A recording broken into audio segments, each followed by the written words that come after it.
Good morning. Good morning, damn French. No wonder they chose this bird as their national symbol. When you think of whining and complaining, who else comes to mind? It all started when Joe moved in with his new wife, Barbara. Joe, please do something about that bird. Joe grunted, pulling off the covers. I'm getting my air horn. Barbara said, No, not that. You'll wake the neighbors. Joe stumbled to the door. Okay, the hose then. Joe emailed the local police, explaining the situation. They showed up the next day. Mr. Mariani, did you send the email about a rooster keeping you up? Suddenly, Joe felt nervous. Yes, officer. Every night, there's a rooster waking us up at 3 a.m. I was hoping the town might round him up. The officer took out his pad. It's been going on each night for a month. Every time a car drives by, the rooster thinks it's sunlight. And not just car lights. Fire trucks, police cars, ambulances, every lunar phase except a new moon, and even lightning set him off. It started with fireworks on the 4th. That was the longest night ever. The officer feigned concern. Tell me where this rooster is exactly. Joe gestured for him to come in. Back here. And they walked to the backyard. Then Joe pointed out the vacant county land, over the fence from his bedroom. Sorry, sir. You're going to have to contact the county.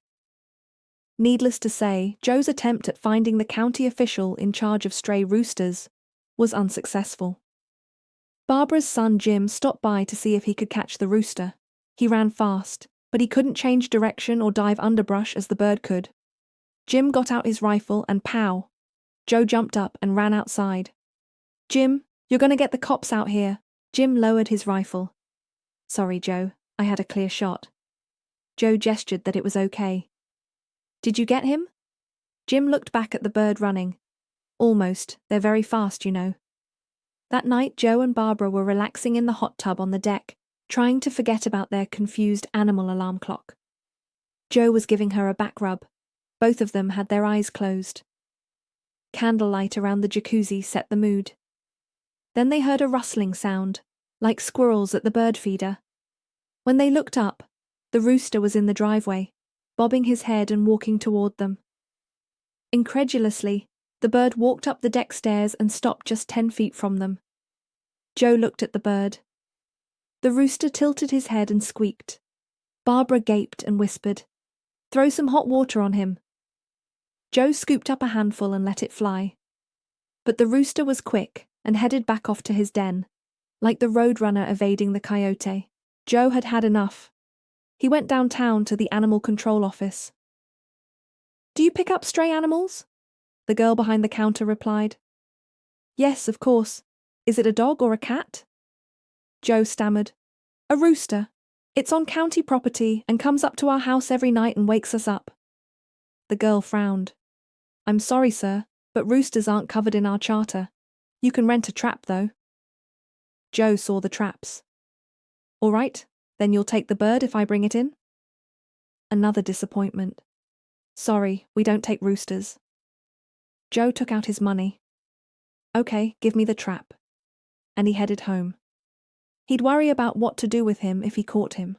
Joe lugged the big trap out to the field, put it inside a garbage bag, and left a trail of food for 10 feet up to and into the trap. How do you catch a French bird? Joe put out French toast and French fries, figuring it would bring literary good luck. That night, Joe and Barbara went to bed, hoping to be woken up by something other than cock-a-doodle-doze. 3 a.m. This time, it wasn't the midnight crowing, but a scream, like a dog had the bird in its mouth. Barbara, I hope the rooster isn't in a fight. The screaming continued for minutes, then silence. Joe and Barbara gave each other a worried look. The next morning, Joe walked out to check the trap. Silence. He pulled the garbage bag off the trap. There, in beautiful red and brown colors, sat the animal. Oh no, I caught a fox! But when he picked up the trap, the bird came to life, and Joe dropped the cage from the surprise. Luckily, it didn't open. He practically ran back to the house. Barbara, I got him! Now, what to do with him? Jim drove up. Hey Joe, you got him. Yes, but the city won't take him. Jim had an idea. I'll take him out to a winery. Should be a safe place for him to crow. A week of restful sleep did wonders for Joe and Barbara. Now that the rooster was gone, they got back to their normal routines, including intimate dinners and movie nights.